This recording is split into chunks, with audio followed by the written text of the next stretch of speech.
with the one and only Wilder Hater, aka Boxing Guru, for Under the Microscope. In this episode of Under the Microscope, we will be focusing on the fight between Deontay Wilder versus Tyson Fury2. In my opinion, this is the biggest fight of 2020 in stature-wise and in the magnitude of this fight, because this is a historical fight. This is a legendary fight. In my opinion, why it's legendary is because Deontay Wilder's on the chase of becoming an iconic black heavyweight star, because he's chasing the legendary great Rocky Marciano record to retire undefeated. So that's something special within itself. In my opinion, for only way for him to stay undefeated, he has to be the chosen one because of this legendary task. Because many have came and none has succeeded. So for this to happen, it has to be special and it has to be ordained from the boxing gods, in my opinion. So that's why this fight is very important and critical for boxing history. So when you're dealing with the Gypsy King is none like no other.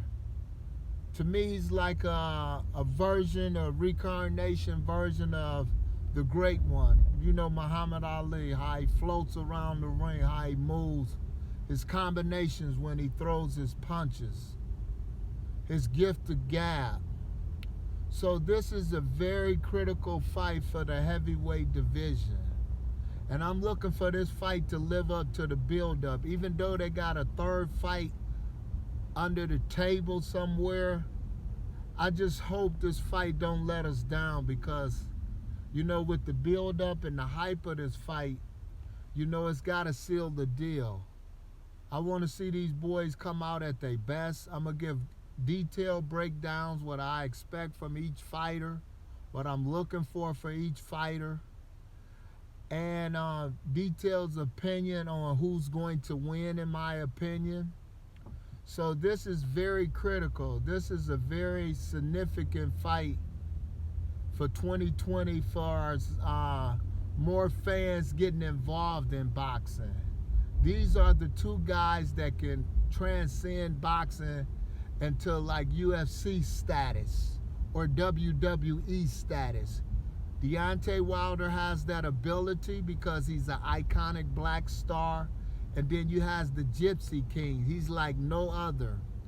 The gift of gab he has, the way he can come over here and bring Americans out in their seats, and he got a good dance partner in Deontay Wilder. So I'm very looking forward to this fight because, like I said, this is a critical fight. And one mistake can cause, you know, a major letdown in this fight. So I'm looking for both fighters to be at their best.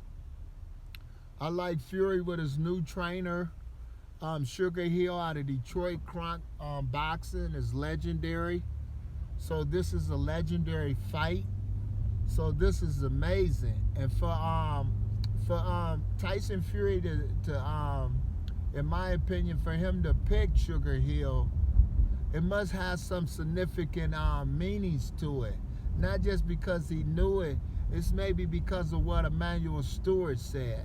I don't know if this is factual, but, you know, I just believe this because, you know, when he was there previously, when he was younger, when Emanuel saw something beautiful in him, how he can float around that ring and stuff like that, he must have told him something that stood in his mind for all these years. So it's very critical for Tyson Fury to remember the things that Emanuel Stewart would say to him, how to control the jab, how to take away a right hand, because Emanuel Stewart was an expert at that. He taught, you know, Vladimir Klitschko. He taught Lennox Lewis. He reinvented them as far as their skills, and they was European fighters. So I'm looking for this to be the best Tyson Fury that we've seen so far. I'm looking for him to be more aggressive and more accurate and more confident in what he's going to do.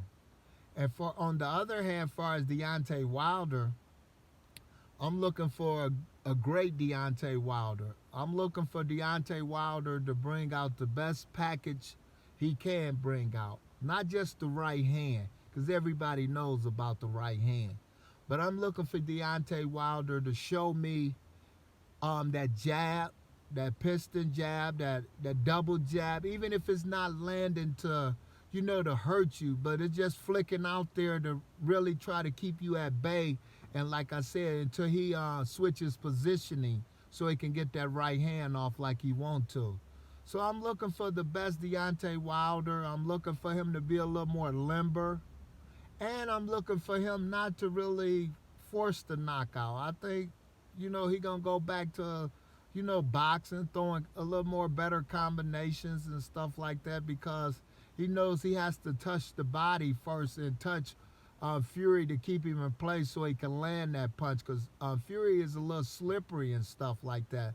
So it's going to be very critical that Deontay improve on that. I'm looking for the improvement because of, like I said, the divine meeting that we had. I believe he listened to me. I think he listened to, that, and they looked at it in the gym.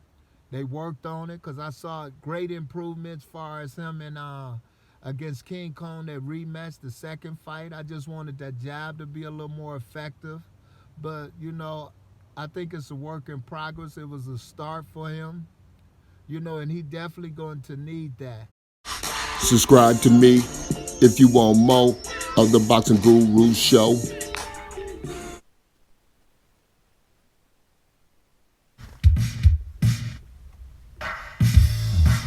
Come get it. Come get it. Come get it. Come get it.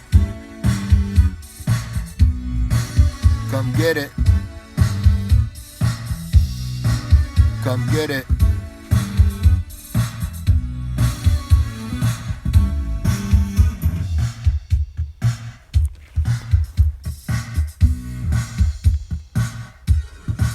Come get it.